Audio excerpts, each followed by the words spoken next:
Buenas noches. Bueno, yo le voy a consumir unos 30 minutos de mi tiempo, no más, porque supongo que deben estar muy cansados ya a esta altura del día después de tanta charla y presentaciones. Yo lo que voy a hacer es... las preguntas vienen después, ¿no, María José? ¿Las preguntas vienen después? Ok. Voy a hacer una presentación de unos 30 minutos y después darle lugar a ustedes a las preguntas que quieren hacerme, ¿eh?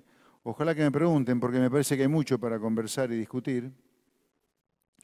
Yo le voy a hacer una presentación donde le voy a plantear los pronósticos económicos de corto plazo que tengo para Argentina, pero antes de eso quiero contarles dónde está mi cabeza o dónde van a estar montados esos pronósticos de corto plazo que yo le voy a mostrar, ¿eh? Porque uno puede errarle con los pronósticos de corto, pero cuando los pronósticos están montados sobre un andamiaje que cierra es mucho más difícil, ¿eh?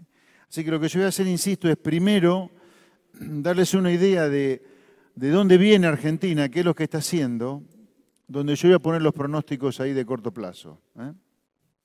Miren, lo que Argentina muestra en los últimos 200 años, desde que Argentina nace como nación independiente, es una gran dificultad para crecer a una tasa alta. O sea, Argentina, siendo un país de ingresos medios, debería crecer a una velocidad muy grande para algún día ser un país rico. Sin embargo, lo que muestra Argentina es una gran dificultad para esto. Fíjense ustedes, por ejemplo, si uno mira en el último siglo en particular, fíjense que Argentina ha crecido a una tasa ligeramente menor a lo que ha crecido el mundo, 2,8% por año en promedio, contra un 3,1% de todo el mundo. Piensen que adentro del mundo están los países ricos que por definición crecen a una tasa muy baja. Cuando uno ha llegado a un nivel de riqueza como la de Estados Unidos, la de Suiza, la de Noruega, la de Australia, Nueva Zelanda, que tienen $50.000 per cápita, cuando Argentina tiene 15.000, Argentina para alcanzarlos debería crecer a una velocidad mucho mayor, y sin embargo Argentina está creciendo a una velocidad mucho menor, salvo después de grandes crisis, como fue, por ejemplo, después de la crisis 2001-2002. Fíjense que durante el periodo de Néstor Kirchner, la economía casi creció al doble de lo que creció el mundo. Esto no es de suerte nada más, sino que ocurre como consecuencia de que después de una gran crisis seguramente usted va a tener un rebote, y eso fue lo que pasó en los 4 años de presidencia de Néstor Kirchner, ¿eh? Ya después, a medida que empezó a pasar el tiempo, la economía empezó a crecer cada vez menos, y durante Cristina Kirchner, de nuevo, la economía argentina volvió a crecer por debajo del mundo.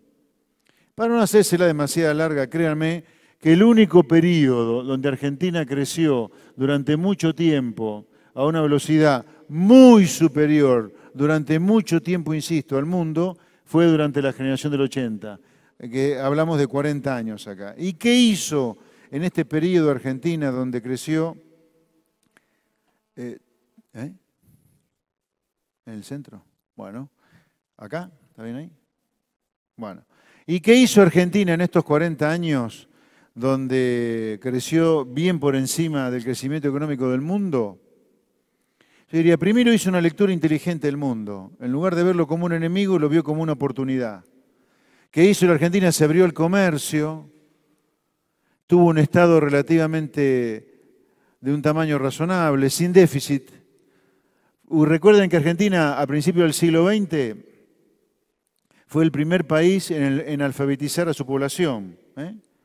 Fue de los primeros países en el mundo donde se construyó el ferrocarril, uno de los primeros países del mundo que tuvo subte, de América Latina. Entonces, en esos años en los cuales Argentina creció a esa tasa tan alta, se hicieron cosas elementales. Tener un Estado de un tamaño razonable, sin demasiado déficit, y una economía muy abierta al mundo, al comercio. Por eso Argentina creció durante tantos años a una tasa tan alta, y mucho más alta que la tasa de crecimiento económico del mundo, ¿eh? Ahora, salvo ese periodo, Argentina después, cuando creció por encima del mundo, muy por encima del mundo, ocurrió como consecuencia de que previamente hubo una grave crisis. O sea, Argentina, si uno mira a largo plazo, lo que muestra es una enorme dificultad para crecer a una tasa alta durante mucho tiempo. Una gran dificultad para eso. El hecho de que Argentina haya crecido durante mucho tiempo a una tasa tan inferior a la tasa de crecimiento del mundo es lo que ha provocado que Argentina haya caído tanto en el ranking mundial de ingreso per cápita. Gracias. Una manera de demostrar lo decadente que viene siendo Argentina en los últimos 80 años es la caída que Argentina ha tenido en el ranking mundial de ingreso per cápita. Los historiadores económicos del mundo han llegado a un acuerdo por el cual lo primero que tiene que ocurrirle a un país para que sea definido como no decadente es que no caiga en el ranking mundial de ingreso per cápita. O sea, si un país no cae a lo largo del tiempo en la tabla de posiciones mundial del ranking de ingreso per cápita, uno diría que es un país que no decae. Adicionalmente, si un país no tuvo caída en el ranking mundial de ingreso per cápita, habría que ver qué pasó con la pobreza. Porque bien podría ocurrir que un país suba en el ranking mundial de ingreso per cápita, pero al mismo tiempo tenga un empeoramiento de los indicadores de pobreza. Entonces uno diría, ¿qué pasó con ese país? Mejoró en el ranking mundial, mejoró en la tabla de posiciones, pero tuvo un incremento de la pobreza. No quedaría claro si ese país tuvo una decadencia o no. Luego podría uno hacer un nuevo filtro, que es ver si el país se transformó en muy desigual o no. Como que hay tres definiciones para decir si un país ha sido decadente o no a lo largo de un periodo. Bueno, les voy a decir algo. Argentina ni siquiera pasa el primer filtro para un país no decadente. Cuando uno analiza la Argentina en los últimos 70 años, en el primer filtro, el más light, el más suave, Argentina ya es un país decadente. O sea que si uno se pusiera en exquisito o en duro, ni debería analizar la pobreza en Argentina, ni debería analizar cuán desigual o igual es la distribución del ingreso en Argentina. Porque ni siquiera pasa la primera prueba de país no decadente, que es que no caiga a lo largo del tiempo en el ranking mundial de ingreso per cápita. Porque si uno analiza lo que ha pasado en Argentina en los últimos 70 años, desde mediados del siglo pasado, Argentina no ha parado de decaer o de subir, si ustedes quieren, en el ranking mundial de ingreso per cápita. A mediados del siglo XX, Argentina era un número 10, 12 en el ranking mundial de ingreso per cápita, hoy es número 53. Hemos perdido más de 40 puestos en los últimos 70 años en el ranking mundial de ingreso per cápita. Un puesto cada 3 años. Es cierto. ¿Qué ocurre desde mediados del siglo XX o cuándo comienza la decadencia? Sí, con Perón. Pero esto no es un gráfico antiperonista ni un discurso antiperonista, son simplemente datos. Lo que importa acá es que Argentina, a partir de Perón, o sea, a partir de mediados del siglo XX, ha hecho algo que le ha hecho mal. Y yo le diría en algún lugar, sigue haciendo algo que le hace mal. Y ahora yo se lo voy a contar qué es lo que hace mal. Pero lo importante de esta primera gráfica para contextuar dónde yo voy a poner los pronósticos de corto plazo es que Argentina ha hecho en los últimos 70 años algo y lo sigue haciendo con Macri que está mal. Y ese algo que ha hecho y lo sigue haciendo es lo que le ha provocado esta caída en la tabla de posiciones a nivel mundial. Pero no solo se trata de una caída en el ranking mundial de ingreso per cápita. Si uno pone como el comienzo de la decadencia, mediados de los 70, del siglo pasado, 1945, unos 30 años después, en 1975, luego de 30 años de perder posiciones en el ranking mundial de ingreso per cápita, Argentina empezó a tener otro problema, además de una caída en el ranking mundial de ingreso per cápita, que es niveles de pobreza estrafalarios. Argentina hace casi 40 años que tiene niveles de pobreza de 30% anual. No es un problema de Macri solamente la pobreza, como algunos nos quieren hacer creer. Que el problema de la pobreza comienza con Macri. Lamentablemente Argentina, desde mediados de los 70, 30 años después que comenzara su decadencia, empezó a ya tener niveles de pobreza muy alarmantes, como estos que están acá. 30% en promedio por año, con picos del 47% como en la hiperinflación o del 54% como en la crisis 2002. De la mano de la pobreza ha venido la pobreza extrema, que son lo que se llaman miserables. Literalmente se llaman así, según los especialistas en pobreza. Y de la mano de la pobreza y de la mano de la pobreza extrema o miserables, ¿qué vino? La droga y la inseguridad. Entonces, si bien la decadencia argentina comienza de una manera poco palpable, inocua si ustedes quieren, en cuanto a que es una caída en una tabla de posiciones, cuidado, que en los últimos 40 años ya esto se ha empezado a poner algo espeso. Porque tenemos pobreza extrema, gente que se muere de hambre, alta inseguridad y altos niveles de drogadicción. Y Argentina, ¿qué es lo que ha estado haciendo económicamente hablando para generar esta decadencia que arranca como una simple caída en el ranking mundial de ingreso per cápita, pero que termina con niveles de pobreza, de drogadicción y de inseguridad alarmantes? Una primera cosa que tiene que ver con el sector agropecuario, que es una economía muy cerrada al comercio. Los países exportan, los países importan. Y está demostrado que para una economía pequeña lo que más le conviene, como Argentina, es el libre comercio, o sea, bajísimos aranceles a la importación. Eso es además lo que le conviene al agro. Porque si usted cierra la economía a la importación, ¿dónde creen que van a ir las inversiones? Van a ir a los sectores que están protegidos del comercio. En lugar de ir al agro, en lugar de ir a la energía, en lugar de ir al petróleo, en lugar de ir al oro, a la minería, en lugar de ir al turismo, van a ir a los sectores que gozan de esa renta extraordinaria generada porque en el país llamado Argentina es muy difícil importar. El hecho que la Argentina se haya transformado en un país cada vez más cerrado al comercio ha hecho que de a poco el país exportador haya ido desapareciendo. Muy simple. Si usted no tiene nada para importar, ¿para qué va a exportar? Porque las importaciones a la larga se pagan con exportaciones. Ergo, si usted se cierra al comercio e importa cada vez menos, por lo tanto va a exportar cada vez menos como una consecuencia directa, les diría. Así es que Argentina,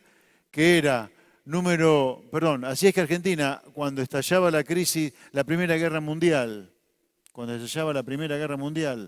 a principios del siglo XX, exportaba el 70% de su producto, era casi un país asiático en términos de hoy. El 70% de lo que Argentina producía lo exportaba. Hoy apenas el 15-16% de lo que producimos lo exportamos. A medida de que Argentina fue siendo devorada, como yo digo en mi último libro, bueno, mi último que el primero porque escribí uno solo, ¿no? Así como ha sido devorado por la sustitución de importaciones, al haber sido devorado por ello, también devorado el país por la sustitución de importaciones, los sectores de la exportación han sido devorados también. Porque si no hay nada que importar, no hay nada para exportar. ¿Para qué exportar si no hay nada para pagar? Y Argentina acá ha cometido un serio error estratégico. Y el agro, al no haber peticionado lo que hay que peticionar, también ha cometido un error. Argentina no tiene nada para ganar con la sustitución de importaciones, tiene todo para perder con la sustitución de importaciones. Tiene todo para ganar con una economía abierta al mundo, vendiéndole todo lo que sea posible. Las economías pequeñas solamente pueden prosperar con el libre comercio. Y Argentina, que tiene todo para venderle al mundo, mucho más. Tiene para venderle agroindustria, petróleo, energía, turismo, minería. La sustitución de importaciones es solo un negocio para torrantes como Ignacio de Mendiguren. El agro tiene todo para perder con la sustitución de importaciones. Grábenselo, ¿eh? El agro solo puede ganar con una economía abierta al mundo. Y Argentina lo que ha hecho en 80 años de cadencia es cerrarse al mundo. El otro problema que Argentina tiene y que ha causado también junto con el amor enfermo por la sustitución de importaciones son las crisis derivadas de los déficits fiscales. En este gráfico, en la línea azul, ustedes tienen el resultado fiscal, ingreso menos gasto, de todos los niveles de gobierno, incluyendo intereses de la deuda, de los últimos 60 años. En la línea horizontal, está el número 0. Acá está el 0. Por lo tanto, si la línea azul está por debajo del número 0, el Estado gasta más de lo que recauda, tiene déficit fiscal. Como ustedes verán en esta línea azul, salvo en 4 años, que son los 4 años de la presidencia de Néstor Kirchner, 2003, 2004, 2005, 2006 y el 2007, en todos los restantes años Argentina tuvo déficit fiscal. Solamente entonces, en 4 años de 60, Argentina tuvo superávit. En los restantes 56 años tuvo déficit. O sea, Argentina vive con un estado deficitario. Y ese estado deficitario ha provocado en estos 56 años de déficit fiscal 4 crisis homéricas. El Rodrigazo, la crisis de Martínez de Oz, la hiperinflación y la crisis de 2002. Acá está el Rodrigazo, acá está la crisis de Martínez de Oz, acá está la hiperinflación y acá está el 2001. Y lo que se ve en el entorno de cada crisis es que parece ser que el déficit desaparece, se profundiza, la crisis parece ser que el déficit desaparece. Una vez que se les va el miedo, el déficit se profundiza, viene la crisis, parece que el déficit desaparece. Se les va el miedo, el déficit se profundiza, viene la crisis, parece que el déficit desaparece. Una vez que se les va el miedo, de nuevo la crisis, acá fue el que se vayan todos. Ahí el julepe que se pegaron en la clase política fue tan mayúsculo que terminamos con superávit. Pero al tiempo el miedo desapareció y hemos vuelto a la trayectoria deficitaria y hoy Argentina, luego de los 7 puntos de Cristina, ya está en 8 puntos el producto con Mauricio Macri. Entonces, en estos 60 años, Argentina ha tenido 56 de déficit y 4 crisis donde Argentina se prendió fuego literalmente. Sin embargo, ustedes van a escuchar a los políticos hablar de los costos sociales de ajustar. Falso. Los costos sociales son de no ajustar el fisco y de tener déficit fiscal. Porque luego de estos 70 años donde Argentina ha tenido una economía completamente cerrada al comercio y ha vivido con déficit fiscal, hemos terminado con 30% de la población pobre por los últimos 40 años. Hoy hay 3 millones de personas viviendo en Villa Miseria y 5 millones de personas en el sector privado trabajando en blanco. Entonces acá, cuidado, que hay un discurso que huele a pescado podrido. Nos dicen que no se puede cambiar, que hay costos sociales por cambiar, cuando en realidad los costos sociales son de no cambiar. Pobreza extrema, pobreza en general, drogadicción, inseguridad, millones de personas viviendo en Villa Miseria, millones de personas trabajando en negro y 12 millones de personas pobres hoy. Los costos sociales son de no cambiar, no de cambiar. Y esto es lo que Argentina debería meterse en la cabeza. Y por si fuera poco, si algún día Argentina fuera una economía muy abierta al mundo, Argentina podría llegar a ser una exportadora de maquinaria agrícola en lugar de estar obsesionada con exportarle autos a Brasil por un comercio administrado absolutamente inviable. Los países se hacen ricos con el comercio. Es como si yo pretendiera ganar plata vendiéndole servicio de economía a López Murphy, a Redrado. No, yo tengo que venderle a un tercero, a un distinto. Argentina tiene que comerciar con el mundo con un distinto, no con Brasil. El comercio con Brasil es inviable. ¿Mm? Entonces, en esto quiero ser categórico. Argentina no tiene nada para ganar haciendo lo que está haciendo.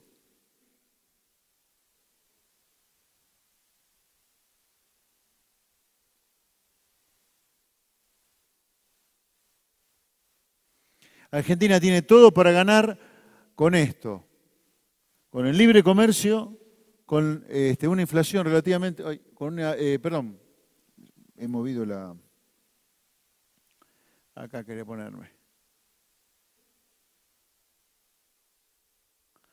En los últimos 70 años que yo le comentaba recién, Argentina se ha debatido de manera permanente entre ajuste o crisis, un rebote luego de la crisis, al tiempo el deterioro y después de algunos años de deterioro la crisis. Piensen en 89-90, una crisis, la crisis de la hiperinflación. Durante 8 años el menemismo y la convertibilidad lograron hacernos rebotar. Acá arriba. Al tiempo el rebote se transformó en un deterioro, años 98, 99, 2000. 2001-2002, otra vez la crisis. El rebote del kirchnerismo 2003-2011. El deterioro 2011-2015. Y ahora yo creo que vamos a tener un rebote otra vez. Pero les quiero decir algo hoy. Si Macri no cambia, el rebote se va a tornar en deterioro y del deterioro vamos a terminar otra vez discutiendo un ajuste o crisis. O sea, si Macri no cambia como mínimo a un Estado con menos déficit, Argentina está condenada a repetir este triángulo de que alguna vez vamos a volver a discutir un ajuste. No es mala onda, sino es imposible que usted, haciendo lo mismo, vaya a tener alguna vez un resultado diferente. Suele trillar, a lo mejor es trillado esto, pero es así. ¿Por qué Argentina viene barranca abajo los últimos 70 años? ¿Por qué Argentina hace 40 años que tiene pobreza de 30%? Porque vive repitiendo este triángulo vicioso de hacer un ajuste mal hecho, tener un rebote, a la larga un deterioro y a la larga otra vez ajuste o crisis. Y quiero decirles, Macri, hasta ahora, en esto que es la piedra basal de la decadencia argentina, no ha cambiado nada. Ha hecho muchas cosas buenas, pero en lo profundo, en lo que hace al modelo de Argentina en los últimos 70 años, no ha cambiado. Seguimos con una economía muy cerrada al comercio, protegiendo los sectores inviables de siempre, papel, cartón, textil, etc. Macri ha incumplido la promesa que le hizo al campo de ir eliminando y bajando de a poquito, gradualmente, las retenciones a la soja. Las bajó un año y después ya dejó de bajarla. Es cierto, eliminó las retenciones, los RO, etc. Pero Argentina sigue siendo una economía muy cerrada al comercio. Tiene un gasto público impagable que hace que la presión impositiva sea récord en el mundo, en Argentina para el que está en blanco, y con mucho déficit fiscal. Así que si Macri no cambia, y obviamente yo no tengo ninguna chance de pronosticar si va a cambiar porque adivino no soy, Macri tiene que cambiar para empalmar el crecimiento que sí vamos a tener este año en crecimiento sostenido a largo plazo. ¿En qué tiene que cambiar? Tiene que cambiar a ir a una economía abierta, este sería mi triángulo virtuoso, hacia una economía abierta al mundo, hacia una economía con un Estado pagable, no este delirio de gasto público de hoy, que hace que los que estamos en blanco seamos esclavos impositivos y sin déficit. Entonces los pronósticos que yo les voy a mostrar ahora son pronósticos de corto plazo que hacen a esto que yo les mostraba recién. Macri va a tener su rebote, pero tiene que cambiar para que el rebote no se transforme en deterioro y el deterioro en un nuevo ajuste o una crisis. Sépanlo. Ahora sí vamos a ir a los pronósticos de corto plazo. ¿Me puedes poner el final de la presentación ahora? al end, al final. Y yo de ahí retrocedo con el pasador.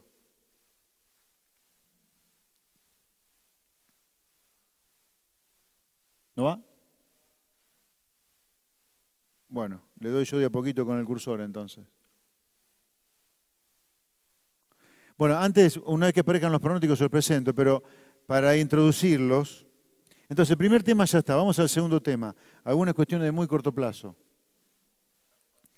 ¿Qué está pasando en el mundo hoy? Le diría, la amenaza que había en el mundo de una vuelta del mundo hacia los populismos de derecha ha desaparecido, les diría. No, ahí ya te fuiste demasiado lejos. Trump, me parece, no es el monstruo que parecía... Déjala ahí. Trump parece ser que no es el monstruo que parecía ser. La derecha francesa ha sido derrotada. Por lo tanto, yo diría, la amenaza que había en el mundo de una derecha que nos llevara para atrás ha desaparecido. Así que yo diría que el mundo está jugando a favor nuestro. En cuanto a precios de los productos agrícolas, le diría, por lo menos grandes caídas no va a haber. De hecho, la Reserva Federal, que había algún miedo que subiera muy fuerte la tasa de interés, no lo ha hecho. Así que yo diría, me parece que tenemos un mundo amigable hacia adelante. En materia política, las elecciones de octubre. No soy politólogo, pero hablo con muchos de ellos. ¿Y qué les podría decir al respecto? Miren, Macri tiene chances de ganar las elecciones de octubre, pero aunque gane, la composición del Congreso no va a cambiar de manera sustancial. Así que yo diría, Macri va a tener que recurrir a los acuerdos a los cuales está recurriendo hoy. Tiene chance de ganar, no hay duda, y más con el peronismo dividido, si es que el peronismo llega dividido a las elecciones. Cuidado, ¿eh? A mí en algún lugar me cuesta creer que el peronismo va a llegar tan dividido como parece hoy a las elecciones de octubre. Pero aún ganando Macri, y yo no descarto que lo haga, que gane, cuidado que la composición del Congreso, muy a favor de él, no va a cambiar. Algunos temas para contarles de corto plazo. Uno sobre el dólar, que a todo el mundo le preocupa. Vamos a ver un poco el dólar. Y algo sobre la deuda antes de los pronósticos. Sobre el dólar, ¿qué les diría? Y el dólar está barato. Está barato. Pero lamentablemente creo que el dólar se va a seguir abaratando. O sea, la competitividad para el agro, mirado el dólar, solamente se va a seguir deteriorando. Así que cuidado con qué proyectos se meten, cuidado con los costos. Las cosas no dan para cualquier cosa de acá en adelante. El dólar, este gráfico lo que tiene de interesante es que tiene 70 años y tiene mensualmente el valor del dólar periodo a periodo. Y se puede comparar perfectamente con el valor de hoy. O sea, hoy el dólar está en 16 pesos, 16 y medio. Bueno, piensen, cuando estallaba el Rodrigazo en Argentina, el dólar a precios de hoy era de 85 pesos. El dólar de la hiperinflación, 105 pesos.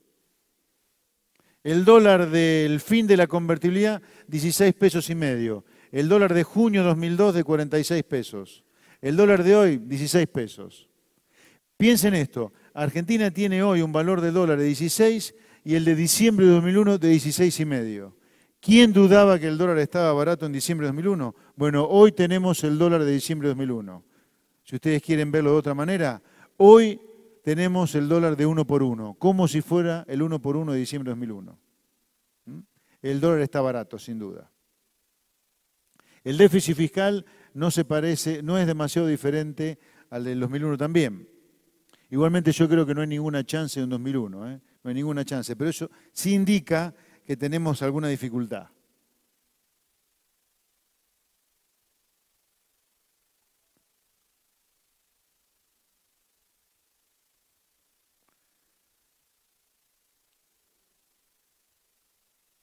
Vamos a las proyecciones, ahora sí. Nosotros creemos que este año la economía va a crecer 2,5, con un consumo de 3. Acá el consumo es muy dispar lo que pasa entre consumo masivo y consumo de bienes durables. Auto, camioneta, moto está creciendo fuerte, pero el consumo masivo, comida, textiles, sigue para abajo. El promedio entre uno que cae y otro que sube mucho es que el consumo crece 3% este año y 6% la inversión. La inflación va a estar entre 21 y 23, 4 puntos por encima de la meta máxima del Banco Central, cuyo objetivo de inflación está entre 12 y 17. Es un gran logro del gobierno haber bajado la inflación a la mitad. El año pasado terminó en 40. Este año va a terminar entre 20, 21, 23. El dólar de fin de año nosotros lo vemos no más allá de 17, 18, subiendo solo 11% respecto al año pasado. Piensen que la inflación es el doble de la suba del dólar, ¿no? Por eso yo le digo, cuidado que el atraso del tipo de cambio y la pérdida de competitividad ha venido para quedarse. El año que viene seguimos a la economía, la seguimos viendo la economía con crecimiento en este escenario que es el más probable, con un consumo entre 1 y 3 y la inversión entre 5 y 7. La inflación el año que viene bajando otro poquito con respecto a este año, ya no bajando tanto comparado contra 2016. Y al dólar lo seguimos viendo que crece por debajo de la inflación, que termina entre 19 y 20 pesos, o sea, subiendo entre un 11 y 12% respecto a este año.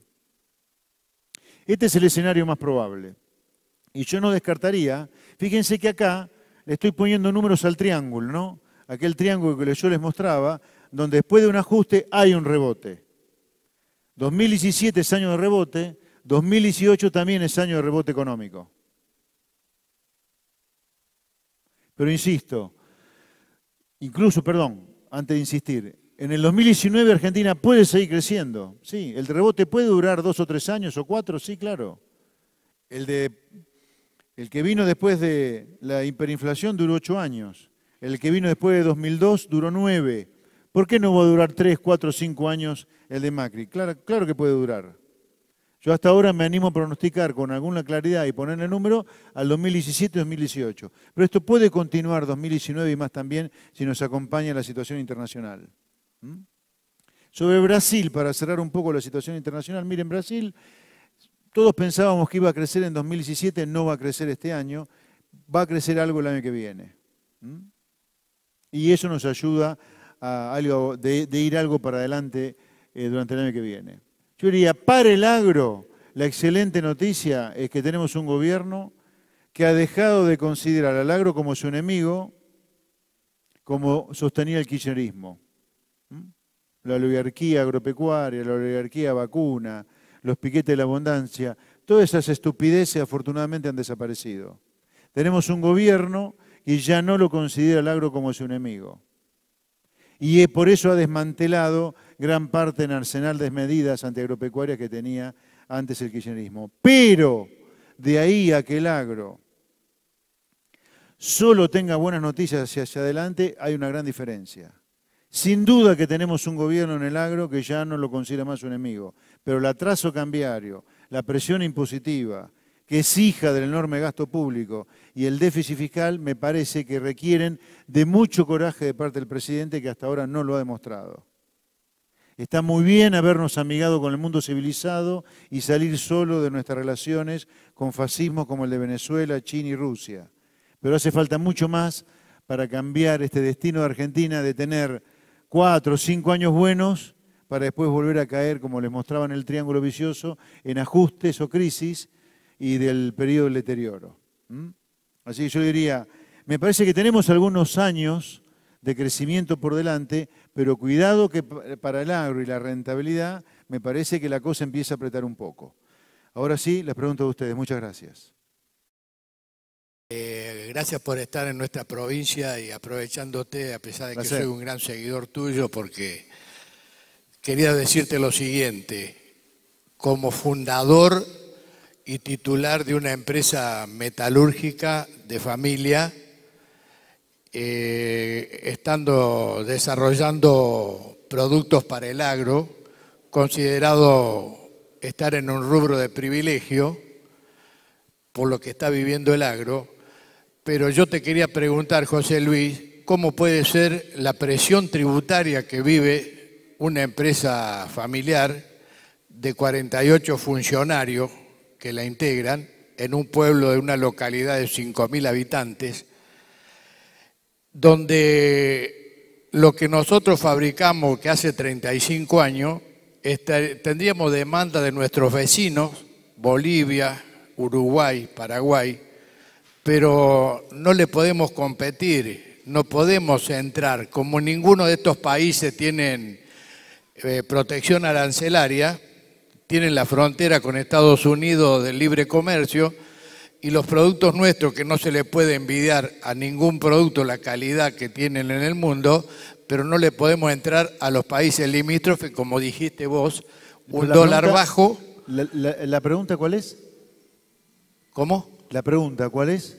La pregunta que yo te hago, ¿qué es lo que espera, qué esperamos como una pequeña y mediana empresa de esta gran presión que tenemos y que no podemos competir con productos? Mirá, yo creo que tenemos un gobierno que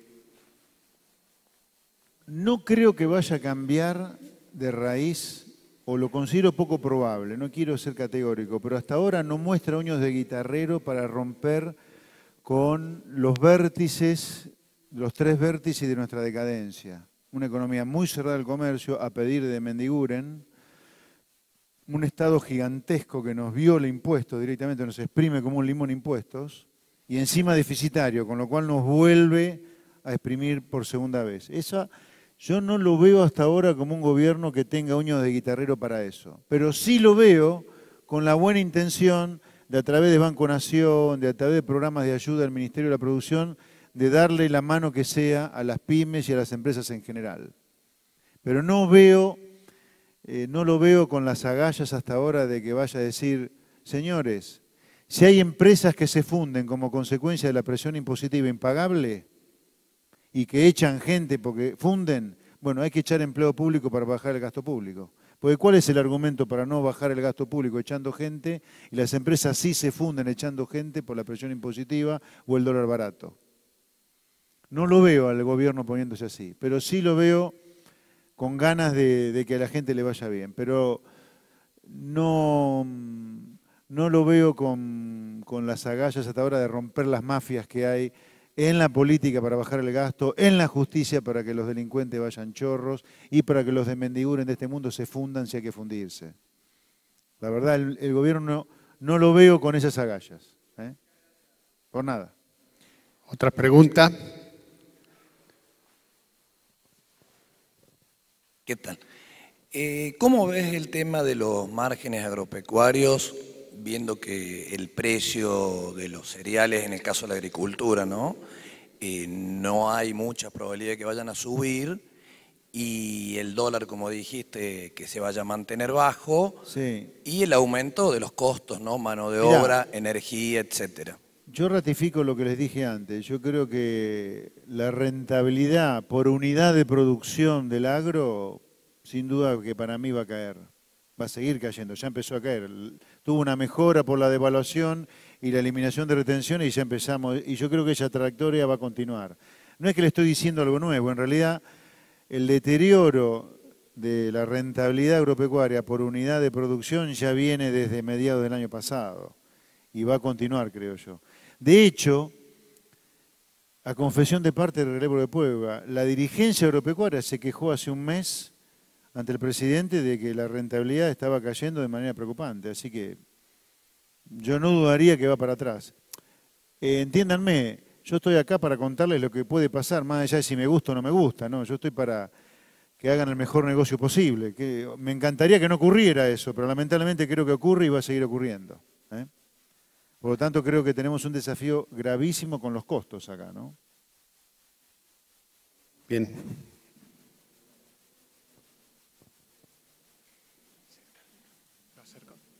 ¿Qué tal? Buenas noches. Hola. La pregunta es bastante general. Yo creo que los que nos conducen, digamos, tienen niveles de asesores que un poco ven un poco la realidad que usted manifestaba. Entonces, ¿cuál es su opinión? ¿No pueden hacer los cambios cuando asume independientemente el gobierno que sea o no les conviene? Es una pregunta muy de psicología, ¿no, Yao? La verdad,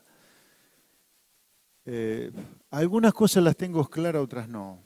La respuesta a tu pregunta, la respuesta a tu pregunta no la tengo clara. Si no hacen los cambios que yo creo que hay que hacer, dada que la evidencia es muy grande, porque no les da la cabeza, no tienen las agallas, o son parte del problema, no lo sé. Lo que sí es claro para mí que hay que cambiar. Argentina tiene una especie de compulsión a repetirse, y cada vez que vuelve a repetirse pretende que le vaya bien. Eso se trata de meterle buena onda a eso. Ustedes vieron mucho periodismo, los diarios, tratando de meterle buena onda, salvo Página 12, pero uno agarra Nación, Clarín, tratan de meterle buena onda y ya vienen los brotes verdes, ya vienen. Sí, son una cosita así los brotes verdes, ¿no? Lamentablemente estamos mal de la cabeza como sociedad, porque estamos haciendo algo mal hace casi un siglo y pretendemos que nos vaya bien alguna vez haciendo lo mismo. No, para que te vaya bien tenés que cambiar. Ahora, tu pregunta es, ¿por qué no cambiamos? Si bien me cuesta responder con precisión a tu pregunta, y obviamente me enfada no poder contestarte con precisión, yo tengo claro que esto tiene la suficiente gravedad para decirle que esto es sistémico. Hay un sistema que funciona así. Y es un sistema que se ha impuesto a la sociedad, y la sociedad lo compra en algún lugar. Acá hay acción y reacción. Parafraseando mi libro, esta es una Argentina devorada, pero hay devoradores también. La sociedad se deja devorar por los devoradores. Voy a tratar de contestarte algo, pero voy dándole vuelta al asunto. Mirá, para mí el sistema funciona, esto es sistémico, ¿por qué? O sea, a nosotros nos han hecho creer que si no nos protegemos de lo que viene de afuera, no hay posibilidades de generar empleo, ¿no? Ese es el discurso que hay. Cuando yo digo abramos la economía al comercio, me dicen, pero vos querés una Argentina para 2 millones de personas, cuando hoy hay 5 millones de personas trabajando en negro. Bueno, los mismos caraduras que validan y lucran con un sistema que ha generado 5 millones de trabajadores en negro, 3 millones viviendo en Villa Miserias y 12 millones de personas pobres, me dicen, y vos querés una Argentina para pocos. Ahora, el discurso de que si acá no se cobran las cosas caras, o sea, si no se sustituyen importaciones, la sociedad lo compra de alguna manera. Ahora, después tiene el suficiente matete en la cabeza para los fines de semana viajar afuera a comprarse lo que se pueda porque todo es caro acá. Pero la misma sociedad que quiere barreras a la importación es la misma que se va afuera a comprar las cosas más baratas que acá cada vez que puede. La sociedad también le ha comprado al político el discurso el Estado presente. Pero es la misma sociedad que putea contra los impuestos estrafalarios que tenemos que pagar. Miren, señores, no hay impuestos bajos sin un gasto público bajo, o sea, sin que desaparezca el Estado presente. Si usted quiere pagar pocos impuestos, tiene que pedir gasto público bajo.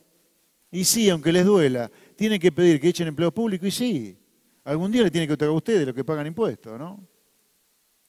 Tercera pata, porque son 3 devoradores acá, los empresarios prebendarios, la política en general, yo no hablo de excepciones, hablo de la regla, ¿no? Y los sindicatos. El tercer capítulo son los sindicatos acá. ¿Por qué los sindicatos nunca hablan, che, lo caro que son los impuestos al trabajo, los costos laborales son impagables? Porque lo manejan ellos. Pero la primera causa de que la Argentina sea pobre es que la gente cobra miserias en el bolsillo. Y eso en parte ocurre porque los impuestos al trabajo devoran el salario de los argentinos. Mire, el impuesto al trabajo más importante que hay son las obras sociales sindicales, que van derechito desde la AFIP hasta la obra social de Moyano o de quien sea. Ustedes piensen, ¿qué empresa hay en el mundo o en Argentina donde los ingresos se los cobre el Estado a través de la AFIP, como ocurre con las obras sociales? No hay. Más, en este libro que yo he escrito, yo investigué muy bien el tema, no existen sindicatos que manejen la medicina en el mundo como en Argentina. Y mucho menos que sea el Estado el que le recauda los ingresos. No existe eso. O sea, ustedes como productores, el Estado les saca. Piense que a Moyano se lo da el Estado la plata, que les saca a ustedes también, obviamente. Entonces yo creo que esto es sistémico ya. Hay una sociedad muy enferma que se deja devorar por los devoradores. Y los devoradores que no comen vidrio, obviamente siguen devorando a la sociedad. Yo creo que es sistémico ya. Echar culpa ya no me cabe a mí. No me da. Es sistémico. Yo creo, Macri. ¿Por qué Macri no cambia? Y Macri denuncia bien, la verdad que los denuncia. Denunció a la mafia de la justicia laboral, a los sindicatos, a los empresarios. Pero no hace nada por eso todavía. ¿Qué? ¿Un comentarista, Macri? No, el presidente, haga algo, señor. Por eso, si no hace nada, teniendo el diagnóstico aparentemente claro, es porque esto es sistémico ya. No está dispuesto a patear el tablero probablemente. Y la verdad, ¿cómo negociás con Moyano para que Moyano le pueda sacar las obras sociales? Y lo tenés que negociar como es él, como una mafia. Lo tenés que agarrar a sola y decirle, mira, esta es la carpeta que tengo tuyo y todo lo que te choreaste, Hugo. O me entregás la llave del sindicato y de la obra social o termina preso, así es. No es con buenos modales que se negocia con mafias, como es la mafia sindical, la mafia de los políticos corruptos y de los empresarios prebendarios, de los cuales todos ustedes están afuera, obviamente, ¿no? ¿Qué tal? Buenas tardes. Mi pregunta es, ¿dónde visualiza el rebote de usted que está ocurriendo en este momento? Porque ¿en qué sectores? ¿Qué está rebotando? ¿Qué está creciendo? Y que puede durar algunos años el rebote, sí, eso es lo que digo yo. Sí, eso. ¿A dónde lo visualiza ese rebote? Bueno, ¿Qué está creciendo? Mire, como para darnos las expectativas y la confianza. No, mire, hoy, le cuento hoy, y yo creo que eso se puede repetir en los próximos años incluso. Hoy yo le diría, trigo, maíz, soja están creciendo, y de la mano el trigo, maíz y soja está creciendo la producción de maquinaria agrícola. No está bien la vitivinicultura todavía, no está bien la citricultura, no está bien el olivo, no está bien el consumo masivo, la construcción está empezando a arrancar, de la mano de la obra pública y también de la obra privada. El comercio está para atrás porque está cayendo el consumo masivo. Los bancos están creciendo también, la rentabilidad, aunque ha caído relativamente a los últimos años, como informó Sturzenegger hace unos días. Así que por ahí está la recuperación. Con el agro y ahora, con el agro aflojando un poco, pero empieza a aparecer la construcción. ¿Otra pregunta? ¿Alguna otra pregunta? Parece que no. Por acá no hay ninguna. ¿No hay más? En el libro, ya les dije, porque mientras te esperaba vos este informe del libro, lo estoy leyendo y realmente todo esto que manifestó José Luis está bien explicado en el libro y uno se desayuna de muchas cosas que percibe, que las percibe, ustedes que son empresarios las perciben, pero ahí están documentadas, como decir, acá está la pata de la sota. Bueno, gracias. Un aplauso para...